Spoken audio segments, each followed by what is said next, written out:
जय श्री राम। क्या इस बार का लोकसभा चुनाव एक महज औपचारिकता है?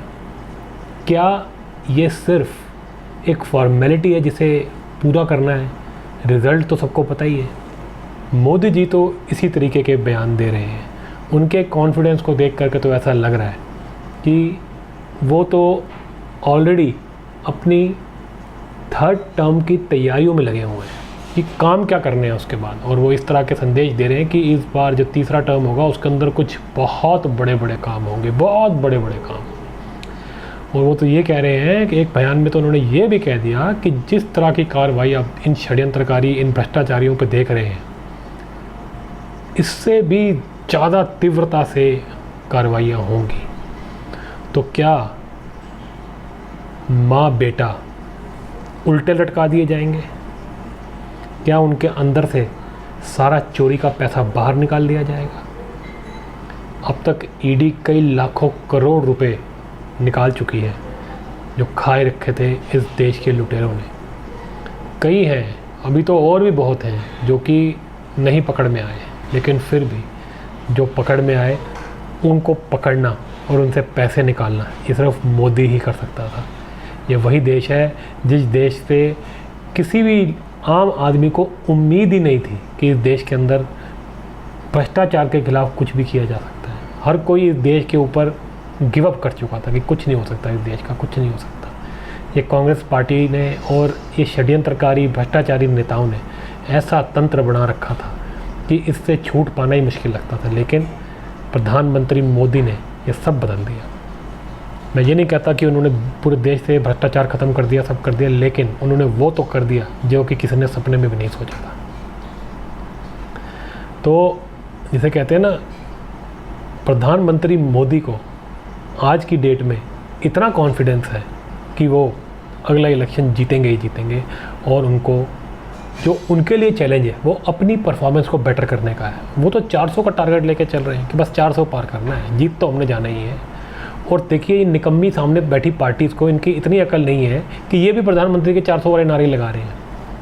अबे जब गाली दे रहे हो, क्रिटिसाइज़ कर रहे हो बीजेपी को, मोदी को, तो कम से कम बोलो ना कि ये 270 में ही रहेंगे। तुम उन्हीं के जाल में फंस गए। वो तुमको 400 बोल रहा, तुमने भी 400 बोलना शुरू कर दिया, लोगों के दिमाग में बैठ गया 400। इतने निकम्मे। तो ये इनकी हालत हो चुकी है। तो क्या ही लड़ेंगे मोदी से। लेकिन बड़ा सवाल, क्या कांग्रेस पार्टी उस पोजीशन में है कि ये 25 सीटों से भी ज़्यादा ला पाएगी? क्या 25 सीटें ला पाएगी कांग्रेस पार्टी? जो हालात नज़र आ रहे हैं, बड़े बड़े नेता तो छोड़ गए, सब छोड़ के आ रहे हैं। बहुत कुछ तो बहुत पहले ही आ गए थे। जो राहुल गांधी के आसपास के, जो उसके खुद के पर्सनल बचपन के दोस्त थे, वो तो छोड़ के आ गए। आसपास के लोग, जितिन प्रसादा टाइप के लोग जो इसके बड़े क्लोज माने जाते थे, वो भी छोड़ के आ गए। जैसे कि मैंने कहा, बचपन के दोस्त वो सब तो छोड़ के आ ही चुके हैं। कई तो कहते हैं नाराज है, मिलिंद देवरा टाइप्स। अब आप बताइए, मतलब ऐसे लोग जो कि सारी ज़िंदगी जिन्होंने कांग्रेस पार्टी की चाकरी करी, गुलाम नबी टाइप के लोग, वो आ गए। AK एंटनी का खुद का बेटा आ गया। वो पाटिल जो इनका होम मिनिस्टर था, उसकी बेटी आ गई। बॉम्बे से चौहान, खुद का एक्स चीफ मिनिस्टर, वो छोड़ के आ गया। अब इतने बड़े बड़े नाम चेहरे जा चुके हैं, वो जब जाते हैं तो कांग्रेस पार्टी की पोल खोलते हैं, इनको खरी खोटी सुनाते हैं, इनकी सच्चाई बताते हैं। और हैरानी होती है कि बताओ, जो हम सोचते थे कि इनका अंदर से कितना बुरा हाल है, उससे तो 3 गुना ज़्यादा बुरा हाल है इनका। कोई बार लगता है कि यार 100 गुना ज़्यादा बुरा हाल है। कितना बुरा हाल है? क्योंकि कांग्रेस पार्टी जिसे कहते हैं ना, वो क्या कहते हैं, मरा हुआ हाथी भी जो होता है ना, वो 1 लाख रुपए का होता है, कि कहावत है। तो ये हाथी इतना बड़ा है, आज़ादी के टाइम से पहले का है, बड़े षड्यंत्रकारी, बुरा लूटा है इन्होंने देश को। इतने सालों से लगातार दोनों हाथों से लूट रहे हैं देश को, बांटा भी इन्होंने ही था। तो ये तो बहुत पुराने षड्यंत्रकारी हैं। तो ये धीरे ये पार्टी जो है अपना अंत देख रही है। लेकिन फिर भी जाते जाते भी आज भी हम बात कर रहे हैं कि 25 सीटें तो ले ही आएगी। अब आप देखिए, 2 बड़ी खबरें एक ही दिन के अंदर आई हैं कांग्रेस पार्टी की। एक तो जो इनका मुंबई का एक बचा हुआ एक चेहरा था, संजय निरुपम, वो छोड़ करके चला गया। उसका तो कुछ दिनों से माहौल बनाया ही जा रहा था। वो तो खुद ही लिख रहा था ट्विटर पे कि मैं छोड़ दूंगा, छोड़ ही दिया उसने आज।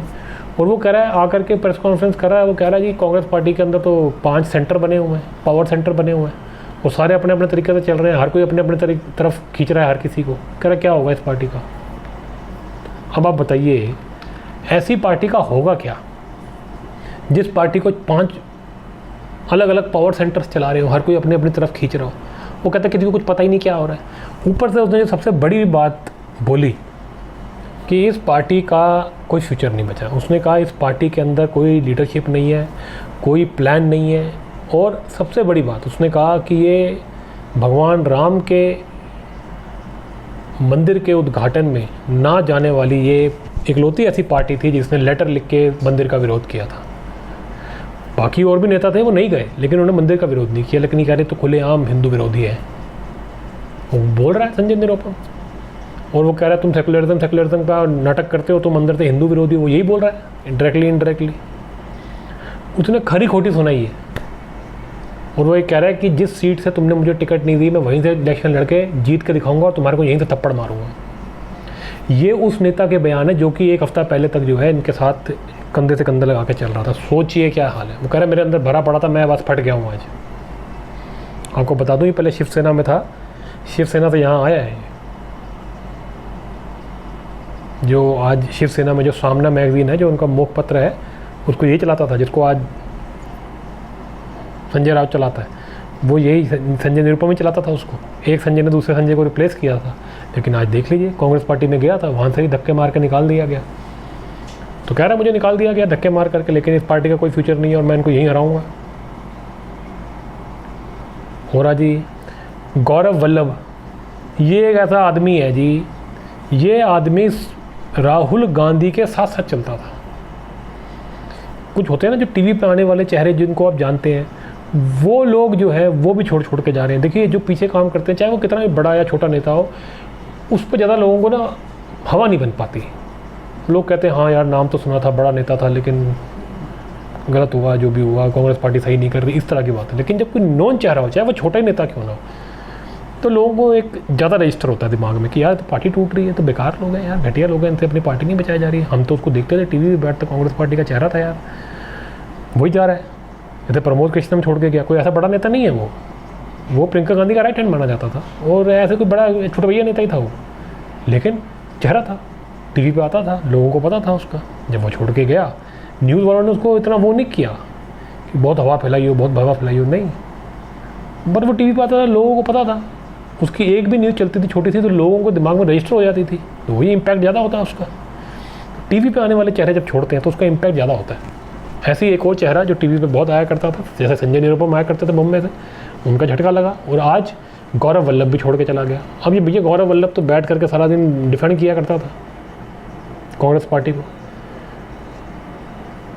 और दुनिया भर के राहुल गांधी के जो उल्टे पुल्टे बयान थे उनको डिफेंड किया करता था। आज छोड़ के आ गया, कह रहा पार्टी की डायरेक्शनलेस पार्टी है, इनमें कोई पता ही नहीं किस डायरेक्शन में जा रहे हैं ये लोग, ये बोल करके वो बीजेपी में आ गया आज वो। तो यही है, आपके सामने ही है। और उसने मल्लिकार्जुन खड़गे को जो है अपना रेजिग्नेशन पकड़ाया और बीजेपी ज्वाइन कर ली, जय श्री राम बोल दिया। उसने कह दिया ये भगवान राम के मंदिर के खिलाफ खड़े हैं, मैं तो क्या करें, हम कहते हम नहीं कर सकते ये काम, वो तो बोल दिया उसने। ठीक है जी, उसने लिखा है, कहता है I wrote of all the pains in my heart, मैंने लिखा मेरे दिल में जो दर्द था। कह रहे मेरा शुरू से ही, जब से भगवान राम का जो मंदिर है तब से बना, तब से मेरे दिल में दर्द थी कि ये क्या कर रहे हैं, राम मंदिर को लेकर के जो कांग्रेस पार्टी ने किया वो सही नहीं किया। उसने कहा एक इन्विटेशन आया था, कांग्रेस पार्टी ने इन्विटेशन को रिजेक्ट कर दिया। कह रहा मैं नहीं एक्सेप्ट कर सकता। कह रहे जो लीडर्स ऑफ द अलायंस हैं उन्होंने क्वेश्चन किए थे सनातना के ऊपर, कहता सनातन धर्म के ऊपर, जितने भी ये इंडिया अलायंस के गैंग वाले लोग हैं ये सनातन धर्म पे प्रश्न उठाते हैं। कहता क्यों कांग्रेस पार्टी ने उसका जवाब नहीं दिया। कहता आज मैं बीजेपी ज्वाइन कर रहा हूँ और ये चाहता हूँ कि मेरी एबिलिटी और नॉलेज से मैं भारत को आगे लेके जाऊँ।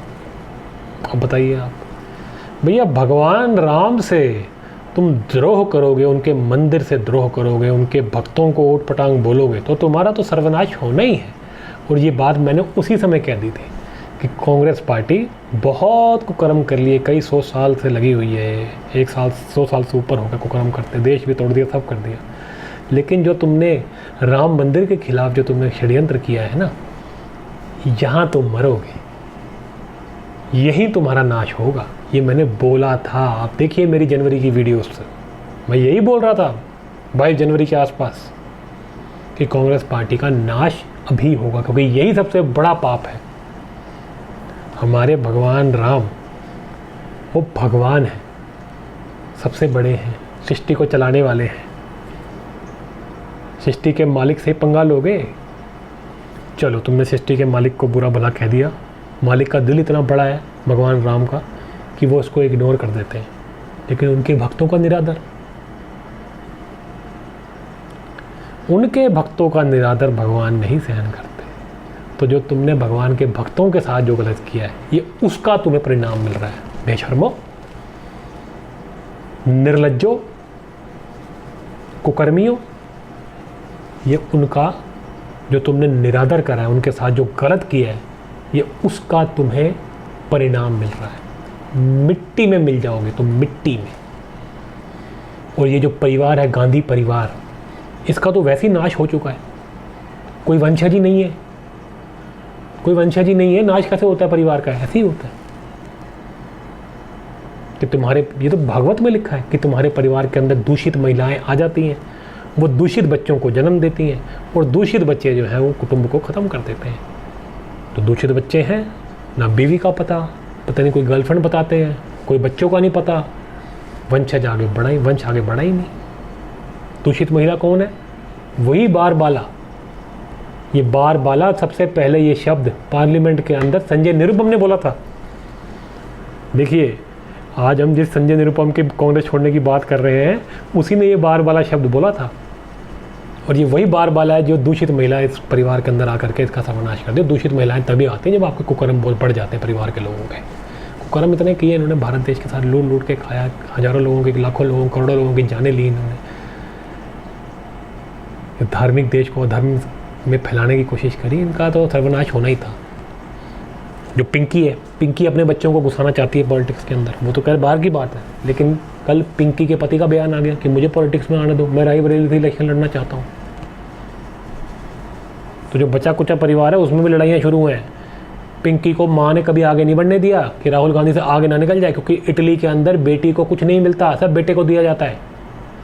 पिंकी पप्पू से बेटर बताई जाती है, लेकिन पिंकी को धीरे धीरे इन्होंने दिमाग से पागल कर दिया, कमज़ोर कर दिया दिमाग से उसको। उसका पति तो वैसे ही कुकर्मी है, उसको भी नहीं आने दिया पॉलिटिक्स में, लेकिन अब वो खुलेआम आके बोल रहा है कि हाँ मैंने तो बोल दिया, मुझे तो पार्टी से, मैं तो इलेक्शन लड़ना चाहता हूँ, मैं तो जाना चाहता हूँ। क्या चक्कर है भाई? पार्टी छोड़िए, परिवार के अंदर अब जो है पड़ चुका है, अब वो भी अब नहीं रुकने वाले, वो इलेक्शन लड़ लेगा वो। और मान लीजिए अगर ऐसा हो गया तो आप समझ के चलिए ये परिवार अपना आखिरी इलेक्शन एक साल लड़ लेगा बस। तो यही होता है जी पूरे काम का बुरा नतीजा। आपसे यही दरख्वास्त है कि आप सब धार्मिक कामों में जुड़ें, भगवान का नाम लें, भगवान को ध्यान रखें, भगवान श्री राम, भगवान श्री कृष्ण का ध्यान करें, उनके चरणों में ध्यान लगाएं। अपने कर्मों को, अपने आप आपके कर्म शुद्ध हो जाएंगे, आपको करने की ज़रूरत नहीं पड़ेगी अपने कर्मों को शुद्ध। भगवान का नाम लेने से ऑटोमेटिकली वो चीज़ें अपने आप होती हैं। भगवान आपके अंदर और बाहर दोनों है, और जब आप भगवान का नाम लेते हैं, हर तरफ से जो है आपकी शुद्धता अंदर से भी और बाहर से दोनों तरफ से आती है, तो आपकी हर चीज़ जो है वो शुद्ध होने लगती है। इसी और इसे कहते हैं एटीट्यूड से हम आगे चलें, कभी किसी गलत काम में ना पड़े। गलत चीज़ों में, जो भी चीज़ आपको भगवान से दूर लेके जाए वो गलत है, उसको आप वहीं त्याग दें। तो इस एटीट्यूड से आगे चलें जीवन के अंदर, तो कभी भी आपकी गति वो नहीं होगी जो आज इस परिवार की हो रही है या जो आज कांग्रेस पार्टी की हो रही है। आप हमेशा प्रोग्रेस करेंगे। तो जी इसी मैसेज के साथ इस वीडियो को यहीं अंत करते हैं। अगर आपको अच्छा लगा हो ये वीडियो तो इसको लाइक शेयर कर दें, चैनल को अभी के अभी सब्सक्राइब कर लें। मिलते हैं अगले वीडियो में।